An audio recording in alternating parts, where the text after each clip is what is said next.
just about ready to go. Racing away. Got them way to a good enough start. Norse Warrior began well. Magnus the Good is in the orange colours, with on the inside River Fern tearing away at the inside. Now goes off to lead. River Fern from Magnus the Good. Elusive Black is down on the rail in the red. Then Norse Warrior. Smitty Byrne just gets a few niggles at to get into the race now. Then towards the inside, Elusive Black is about 4 lengths off the leader. Mistakes behind that. Then Bahamian Beat. American Eagle races back. One from last into the bend, and the trailer is Global Z. They got about 12-13 lengths to make up here with 600 meters to go. Out in front is River Fern, past the 500, led it by 2. From in second, Elusive Black.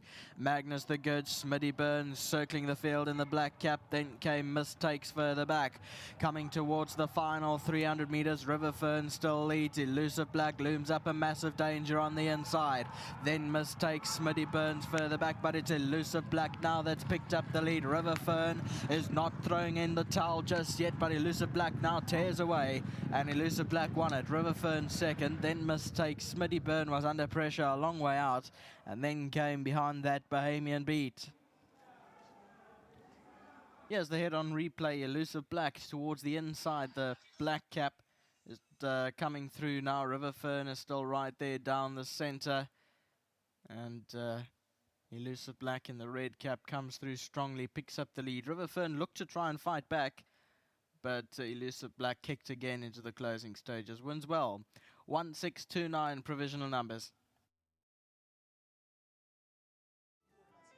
It's the favourite that romps home in the first leg of the bipod first race on the day. Elusive Black, having his second start in the Eastern Cape, makes no mistakes this time round, and he really wins well under Craig Zaki. I've got Janeman joining me. He is collecting the 1,500 Rand World Sports Betting Winning Groom initiative for Jared, who looks after Elusive Black. Had him looking a picture, and very well done to Jared. Janeman, thank you very much.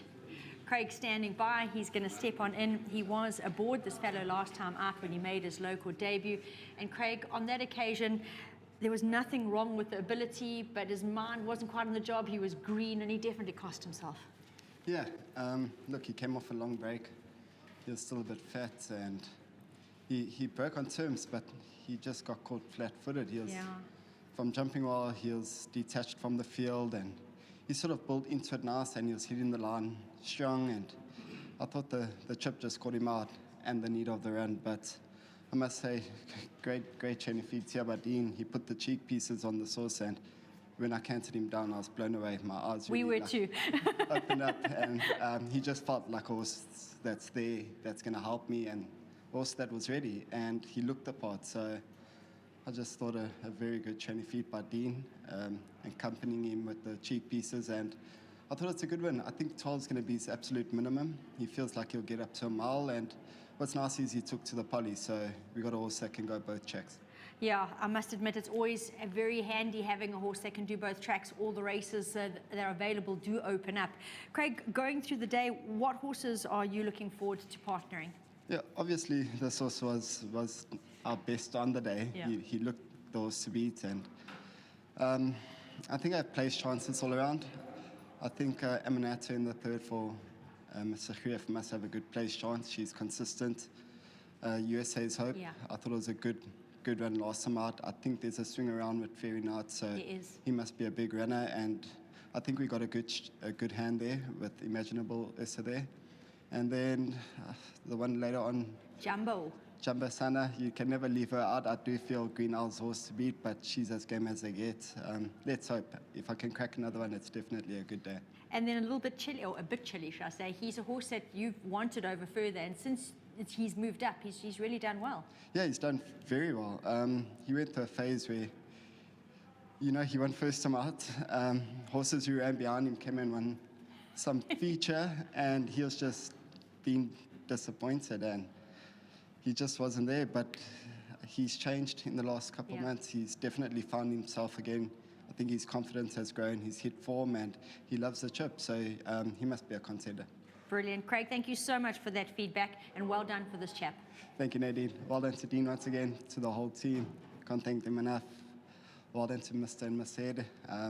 Good for them, good win, yeah, and I'm sure you'll give them plenty more. And well into Maritz van Tine Wachwurstchef. Thank you, guys. Brilliant.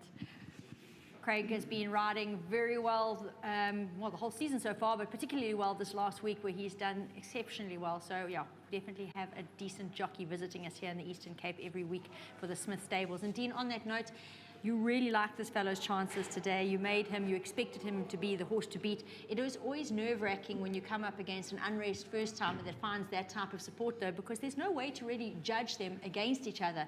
But he looked outstanding in the parade ring, and Neil and I were sold on the canter to post. Yeah, no, it's off the canter to post. It also brought me a bit more confidence. Yeah. Obviously, second run after a year break, there is some variables that can go against him. Last time he was very green, and he didn't travel as well as we thought he would. And then when we pressed him, he was a bit flat-footed, and he stayed on.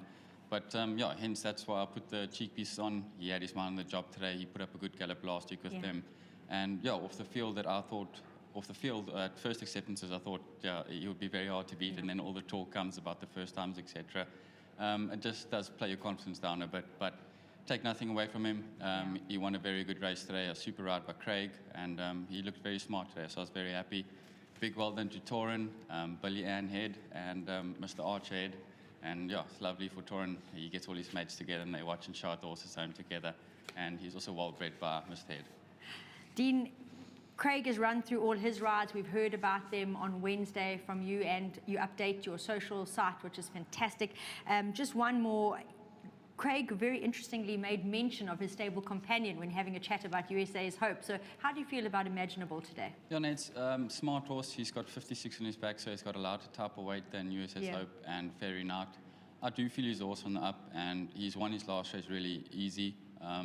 And his game, even if he steps up to a stronger division, he still tries his best and he takes him on. So I do feel he'll be top 3 and he should be in the fight.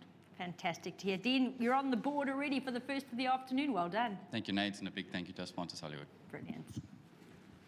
Elusive Black, as Dean said, always a bit nerve-wracking when you really like your horse, but you come in to find a first-timer has been supported. There was so much to like about Elusive Black, though, as Neil pointed out in the parade ring. He had stripped fit. He did not carry an ounce of puppy fat. He was ready for this run. The cheek pieces just centered him because he was a little bit green last time out. Dean has done a fantastic job here in turning him out to perfection, and he was the horse to beat. He's come through very well under Craig Zaki and got the Dean Smith Racing Yard off to a good start this Friday.